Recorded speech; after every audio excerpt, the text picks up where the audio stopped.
Hello students, welcome to competition roof channel. Students, आज की जो हमारी वीडियो होगी वो होगी कि इंटरव्यू का ड्रेस कोड। कॉन्ट्रेक्चुअल टीचर के इंटरव्यू चले हुए हैं कि उसका ड्रेस कोड क्या होना चाहिए।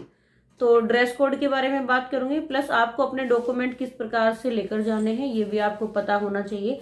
कुछ बच्चे क्या करते हैं, या मैं बोलूँ कि कुछ भावी टीचर्स के क्या समस्या करते हैं कि अपने जो है डॉक्यूमेंट को वो एक रफ सी फाइल में लेकर चले जाते हैं। जैसे स्कूल के बच्चे एक प्रोजेक्ट देते हैं तो इससे बड़ा ही एक बैड इम्प्रेशन पड़ता है। तो एक अच्छे इम्प्रेशन के लिए सबसे पहले आपको एक अच्छी फाइल खरीदनी है, और फाइल में आपको दिखा देती हूँ कि फाइल कैसी होनी चाहिए। तो फाइल जो है ऐसी होनी चाहिए आपके पास, और ये सीधे यहाँ से है, और इसके अंदर आपको पूरे डॉक्यूमेंट जो है, और इसमें हमेशा आपके डॉक्यूमेंट अच्छे से रहते भी हैं।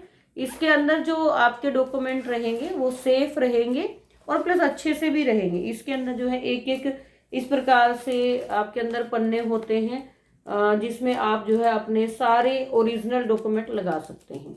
ठीक है, एक तो आपको होगी ये फाइल।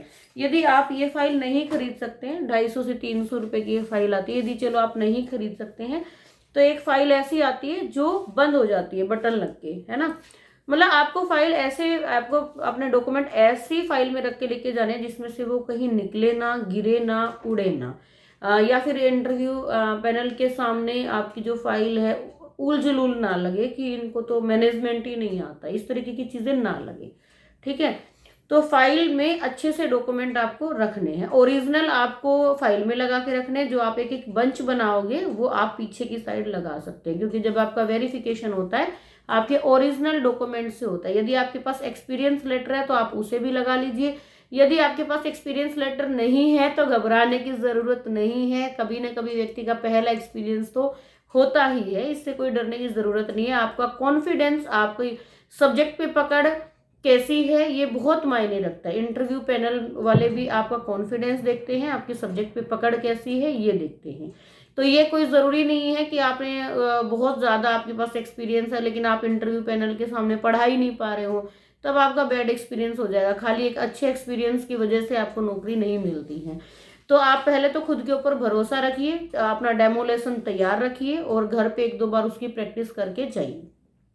अब मैं बात करूंगी ड्रेस कोड की। ड्रेस कोड में क्या है, मेल मेंबर की पहले मैं बात करूंगी। कुछ लड़के क्या करते हैं, जीन्स पहन जाते हैं या वो हाफ बाजू की टी शर्ट पहन के चले जाते हैं।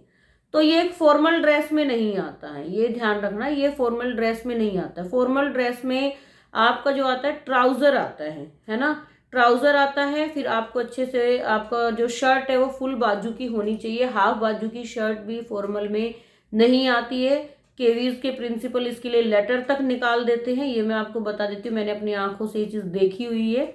तो फॉर्मल में क्या होता है, फुल शर्ट होनी चाहिए आपकी, और शर्ट जो है आप लाइट कलर में ज्यादा पहने तो ज्यादा अच्छा होगा। ज्यादा चमक धमक वाली जो है शर्ट आप ना पहने इंटरव्यू वाले दिन में, क्योंकि उससे एक बैड इफेक्ट पड़ता है ना। तो शर्ट फुल बाजू की होनी चाहिए, लाइट कलर में होनी चाहिए, और वो टक होनी चाहिए ट्राउजर के अंदर। ये नहीं कि आप शर्ट नीचे से ओपन ही लेके जा रहे हैं, तो वो शर्ट टक होनी चाहिए, प्लस आपकी बेल्ट लगी हुई होनी चाहिए। शूज आपके फॉर्मल होने चाहिए, उसमें आप जो है नीचे ब्लैक शूज लेंगे और अच्छे से पॉलिश वॉलिश करके आप पहने। आवाज शूज जो है आपकी आवाज ना करते हो, इस बात का आप विशेष ध्यान रखें। क्योंकि जो है अगर वो आपकी आवाज करेंगे तो वो भी आप जब आप एंट्री करते हो तो कहीं ना कहीं उसके ऊपर एक बैड इफेक्ट आता है, आपके लिए एक अच्छी इमेज नहीं बनती। आपका देखते ही लुक ऐसा होना चाहिए ना कि इंटरव्यू पैनल को लगे कि हाँ ये लग रहा है टीचर, है ना। सबसे पहले आपकी पर्सनैलिटी बहुत रोल प्ले करती है, उसके बाद आपका स्किल, पढ़ाने की स्किल है और आपकी बोलने की स्किल है, आपका बिहेवियर कैसा है, ये चीज़ें कहीं ना कहीं आपकी सारी चीज़ें पैनल के द्वारा ऑब्जर्व की जाती है। ये हो गई मेल मेंबर की बात। अब मैं बात करूंगी फीमेल मेंबर की बात। कुछ लड़कियां क्या करती है, पूछती है, बड़ा कंफ्यूज रहती हैं कि मैं सूट पहनूं या साड़ी पहनूं, मैं साड़ी में कंफर्ट नहीं हूँ।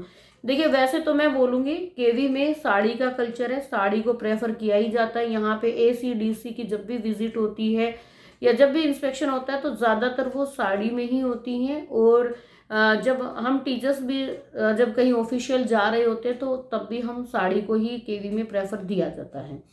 तो अगर आप साड़ी में कंफर्टेबल हैं तो साड़ी भी तड़क भड़क वाली नहीं होनी चाहिए, फॉर्मल साड़ी होनी चाहिए। अच्छे से आपने पिनअप किया हो। यहाँ पे ये नहीं कि आप खुला पल्ले वाली साड़ी पहन के चले गए, उसका बड़ा ही बैड इफेक्ट पड़ता है आपके बाल। कोशिश कीजिए कि बंधे हुए हो। कई सारे प्रिंसिपल्स जो है खुले हुए बालों को लाइक नहीं करते हैं। ये ध्यान रखना आपका मेकअप जो है थोड़ा लाइट हो, बहुत डार्क डार्क मेकअप ना हो, आपकी पर्सनैलिटी पे वो सूट करता हो। और जो है साड़ी आप ध्यान रखिएगा थोड़ा लाइट कलर में हो, या तड़क भड़क वाली ना हो। यदि आप साड़ी में बिल्कुल भी कंफर्टेबल नहीं है, साड़ी के नीचे आप ये ध्यान रखना जो भी आप हील पहने या जो आप शूज पहने वो आवाज ना करते हो, टक टक की आवाज ना करते हो, वो डिस्टरबेंस भी क्रिएट करता है, वो आपका कॉन्फिडेंस भी कहीं ना कहीं डाउन करता है। जब आपसे बोर्ड पे पढ़ाने के लिए बोला जाता है और आप जब चल के जाते हैं तो वो आवाज करता है कहीं ना कहीं, तो फिर इसका भी आपके मार्क्स होते हैं ड्रेस कोड के भी, तो ध्यान रखना ये चीज ना हो वहां पे। तो आप ऐसी हील का प्रयोग करें जो आवाज ना करे, कंफर्टेबल हो, ठीक है। आपकी हाइट कम है तो भी डरने की जरूरत नहीं है। आप जो है बोर्ड के बीच से भी लिख सकते हैं, कोई इस चीज का कोई मैटर नहीं है कि आपकी हाइट कम है। कुछ लड़कियों को और लड़कों को ये बड़ा मतलब अपने आप में वो कॉन्फिडेंस डाउन कर लेते हैं कि जो है मेरी हाइट कम है। तो हाइट कम वाले बहुत टीचर हैं भाई परमानेंट के में, डरने की जरूरत नहीं है। हाइट कम तो हिटलर की भी थी, है ना, बहुत लोगों की, नेपोलियन की भी हाइट कम ही थी। तो इससे कोई फर्क नहीं पड़ता है। बस आपका लिखने का जो वे है, आप जो समझाना चाह रहे हो, जो बताना चाह रहे हो, वो अच्छा होना चाहिए, ठीक है। आपको हेडिंग कहाँ लिखनी है, आपको डेट कहाँ लिखनी है, ये सब चीजें आपको पता होनी चाहिए। आपको अपने क्वेश्चन कैसे करने हैं, बच्चों को इन्वॉल्व कैसे करोगे, ये सारे क्वेश्चंस आपके माइंड मेकअप में होने चाहिए। मैं बात करूंगी उन लड़कियों की जो लड़कियां बिल्कुल भी साड़ी पहनने में मेरी तरह कंफर्टेबल नहीं है। मुझे भी साड़ी पहनना भी नहीं आता था जब मैंने केवी को ज्वाइन किया था। अब मैं साड़ी सीख गई हूँ पहनना, तो अब मैं ज़्यादातर कोशिश करती हूँ कि मैं साड़ी वियर करूँ। तो आप सूट ऐसा ले जो बिल्कुल फॉर्मल लगे, सूट ही ऐसा खरीदना है आपको, या आपके पास होगा कोई ना कोई, तड़क भड़क वाला नहीं, कोई प्लाजो नहीं, सिंपल लेगिंग लेनी है आपको, और आपको कमीज लेना है। ये आपको ध्यान रखना, शरारा गरारा ये सब कुछ नहीं पहनना है, प्लाजो भी खुले वाला नहीं पहनना है, उससे आपका बैड इम्पैक्ट आएगा। तो आपको या तो लेगिंग लेनी है या तो एक सिंपल जो ट्राउजर आजकल जो हम सिलवाते हैं वो लेनी है, ठीक है। सूट आपका कोशिश करनी है कि बिल्कुल आपका अच्छा हो, डिसेंट हो, और आपका जो सूट है वो आपका डिसेंट लुक में हो और आपका फॉर्मल हो। उसके ऊपर अच्छे से आपने दुपट्टा पिनअप किया है, अच्छे से लिया है, ये नहीं कि आप पढ़ा रहे हो तो दुपट्टा गिर रहा है, ऐसा नहीं। आपकी ड्रेस ऐसी होनी चाहिए कि मतलब सामने वाले को लगे कि हाँ ये टीचर बनने की क्वालिटी इनके अंदर पहले होती है, ड्रेस कोड की लगे आपको देख के कि वो एक टीचर के रूप में ही आए हैं, नोट ए मॉडल के रूप में आए हैं, आप मॉडलिंग करने नहीं जा रही हो। तो ये ध्यान रखना है आपको कि आपका जो ड्रेस कोड हो वो डिसेंट हो, है ना। फिर आपको अपनी हील भी उसके सूट के साथ ऐसी ही लेनी, वो नहीं कि आपने कोई चमक धमक वाली बहुत ऊंची हील पहन ली। आप ऐसे शूज या ऐसी चीज लो जो आपके सूट के साथ मैच थोड़ा करते हो और थोड़ा डिसेंट हो, है ना। आप सिंपल शूज का भी प्रयोग कर सकते हैं। आप घड़ी भी वियर कर सकते हैं, क्योंकि घड़ी से आपको भी कॉन्फिडेंस रहता, थोड़ा अच्छा भी लगता है बीइंग ए टीचर। और आपका लिखने का बोलने का स्टाइल थोड़ा अच्छा हो, आप पहले से प्रैक्टिस कर ले, क्योंकि एक दिन में आप वहां जाकर नहीं बोल पाते हैं। तीसरी बात मैं बोलूंगी जो ज्यादातर बच्चों में होती है, हेजिटेशन या फिर डर, ठीक है। डर सबको लगता है, स्वाभाविक सी बात है। आपको ये नहीं सोचना है कि मुझे तो बहुत ही डर लग रहा है, बहुत ही मैं तो डरपोक हूँ, ये कुछ नहीं सोचना है। डर लगना स्वाभाविक है, इंसान का नेचर है। जब भी आप कोई नया काम करते हैं तो डर लगता ही है, लेकिन हमें क्या करना, उस डर को दिखाना नहीं है फेस पे। आपको गहरी सांस लेते रहना है, पानी पीते रहना है, अपने सब्जेक्ट को रिवाइज करते रहना है। यदि आप कोई आंसर वहां नहीं भी दे गए तो आपको सहनशीलता के साथ बड़े प्रेम से सॉरी मैडम या सॉरी सर कहकर आगे बढ़ जाना है।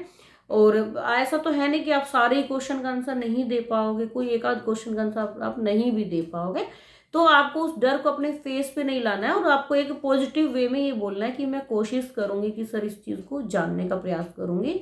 आपको अपना एक सकारात्मक रवैया वहां पे दिखाना है कि आपको भले नहीं पता है कोई चीज, लेकिन आप उसको सीखने के लिए लालायित हैं, ये आपको ध्यान रखना है। तो आई होप आप लोग जो है ड्रेस कोड से समझ। हाँ, बालों के बारे में मैं कहूंगी लड़कियों को भी, आपके छोटे बाल हैं तो आप खुले छोड़ सकते हैं। अगर आपके बहुत लंबे बाल हैं तो आप एक क्लचर छोटा सा लगा ले, चोटी नहीं बना सकते, हल्का क्लचर आप पीछे लगा ले जो डिसेंट लगे, ठीक है, तो ये चीज़ भी आपको ध्यान रखनी है। आपको अपने जो डॉक्यूमेंट अच्छे से एक फाइल में, मैंने आपको फाइल भी दिखा दी, फाइल में लगा के जाना है। ये आपको जब आप परमानेंट भर्ती में आ जाओगे और परमानेंट टीचर का आप इंटरव्यू दोगे, ये फाइल आपके तब भी काम आएगी। तो आपको अभी से अपनी तैयारी कर लेनी है ना। आपको बिल्कुल पीछे नहीं हटना, तैयारी बेहतर करनी है, बेहतर तैयारी के साथ जाना है और डेमो दीजिए, कुछ सीखिए। आपका सिलेक्शन होना नहीं होना वो सेकेंडरी चीज़ है, पहले घर से तो निकलिए। और बहुत सारे लोग बीएड करके बैठी ही रहती हैं महिलाएं। एक महिला का मेरे पास आ रहा था कि मैं 45 एज की हो गई हूँ, तो क्या मैं भर सकती हूँ। तो देखिए, आप यदि बीएड है आपके पास, पीजीटी है आपके, और सीटेट आपका नहीं है लेकिन आपका बीएड और पीजीटी दोनों है, तब आप पीजीटी के लिए एलिजिबल हैं, आप अप्लाई कर सकते हैं। और कॉन्फिडेंस रखिए। मैं ऐसे टीचर्स को जानती हूँ, पुणे में मेरे सामने जो है एक महिला 45 प्लस एज की थी, वो उनको कुछ नहीं आता था, उनको एक्सेल पे भी कुछ नहीं आता था, पर उसके अंदर सीखने का जो एक ललक थी ना, वो एक अलग ही थी। तो उन्होंने मुझसे ही सीख सीख के उन्होंने पीपीटी बनाना, वो आज भी मुझे थैंक यू बोलती है। और मुझे भी बड़ा अच्छा लगता है कि उन्होंने इस उम्र में भी सीखा उन्होंने, और वो आगे बढ़ी और उनका आराम से केवी में हो भी गया था इंटरव्यू। तो आप केवी में हर जगह पे, कई जगह पे आप इंटरव्यू दीजिए, ताकि कहीं ना कहीं से आपको कॉल हो जाए जहां भी जरूरत लगती है। ठीक है। और केवी में जो कॉन्ट्रैक्ट साइन होता है वो 11 महीने का होता है, ये भी आप ध्यान रखना, 12 महीने का नहीं होता है।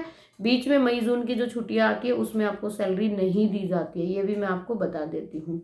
ठीक है विद्यार्थियों, तो ऑल द बेस्ट आपको अपने इंटरव्यू के लिए, तैयारी के लिए। आप जो है आगे बढ़ते रहिए, तैयारी करते रहिए। मेरा साथ आप लोगों के साथ हमेशा बना रहेगा, जैसे पहले भी बना रहता है। वीडियो अच्छी लगी है तो वीडियो को प्लीज़ आप लाइक कर दें और शेयर ज़रूर करें। उन नीडी बच्चों के पास ये वीडियो ज़्यादा से ज़्यादा शेयर करें जिनको नौकरी की बहुत ज़्यादा ज़रूरत है, बेरोज़गारी बहुत है। 20,000 से ऊपर यदि किसी को कोई नौकरी में मिल रहा है तो उसका थोड़ा भला हो जाएगा, थोड़ा लाभ हो जाएगा। बहुत सारे लोगों को केवीएस के बारे में नहीं पता होता है। मेरा ये वीडियो बनाने का यही पर्पस है कि ये नीडी लोगों के पास ये वीडियो पहुंचे। हमें भी अपने टाइम पे केवीएस के बारे में ज़्यादा नहीं पता था। डायरेक्ट परमानेंट भर्ती में जब मैं आई, सिलेक्शन हुआ, तभी मुझे इसका पता चला। इससे पहले मुझे कॉन्ट्रैक्ट के बारे में कोई भी नॉलेज नहीं थी। ठीक है, तो इसलिए मैं ये वीडियो इसका बनाने का यही पर्पस है कि जो ज़रूरतमंद लोग हैं, जिनको नौकरी की ज़रूरत है और वो पढ़े लिखे हैं, उनके पास सारी एलिजिबिलिटीज हैं, तो वो नौकरी में आए।